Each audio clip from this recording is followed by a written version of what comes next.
হোটেলের বাথরুমটা তো ভালোই সুন্দর মনে হচ্ছে। হাইয়ে মুইতে মজা পাওয়া নে, যাই টুক করে ভিতরে চলে যাই। বুঝলাম না এই জায়গায় সেই মুতা জায়গাটা কই? মুতা জায়গা তো দেখতেছি না, কোনে মতবো? মুতা জায়গা কই গেল? এই বন্ধু, কি হইছে? এই বলতেছি কি আমি তো মতবো, কিন্তু এই জায়গায় মুতা জায়গায় কই? মুতা জায়গায় তো পাচ্ছি না। আরে ওই জায়গায় ওয়াশরুম আছে না, ওই জায়গা মুত। এই জায়গায় ওয়াশরুম কই? বুঝলাম না।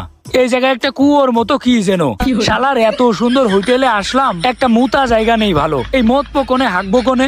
এই বন্ধু, ওয়াশরুম কই? ওয়াশরুম তো আমি দেখতেছি না। এইদিকে আই তো। দাঁড়া, আইতে আসি। শালার বলদ, এই বলদ যে আমি কিসের জন্য কক্সবাজার নিয়ে আইছি? এই শালার বলদ, এইটা কি? এই জায়গা তুই মুততে পারস না, হাঁকতে পারস না? এই কুয়োর ভিতরে কি করে হাঁকবে মানুষ? আর এর ভিতরে কি মুতা যায়? আরে এটা কুয়া না, এটা একটা কমোট। এই জায়গায় মানুষ হাঁকামুতা করে। ও আচ্ছা, তা আগে গোবিনে ঠিক আছে, তাইলে যা, আমি এইখানেই করতেছি। কি গন্ধ রে! এই অশ্লীল কাজ করা যায়? সি সি সি, কি করলাম এটা? আমার একদম বমি আসতেছে রে, কি করব আমি? এটা কি সহ্য করা যায়? শালার যে পরিমাণে গন্ধ, দূর বাল, আর ভাল লাগে না। কি হয়েছে? আরে ওই জায়গায় যে হাগে মতে, এটা তুই আমার আগে কবি নে। কেন, তুই কি করছস? আরে তুই বলার আগে আমি তো ভাবছি ওইটা কুয়ো। ওই কুয়োর পানি দিয়ে মানুষ মনে হয় মুখ ধোয়, আমি তো ওই পানি দিয়ে মুখ ধুইছি।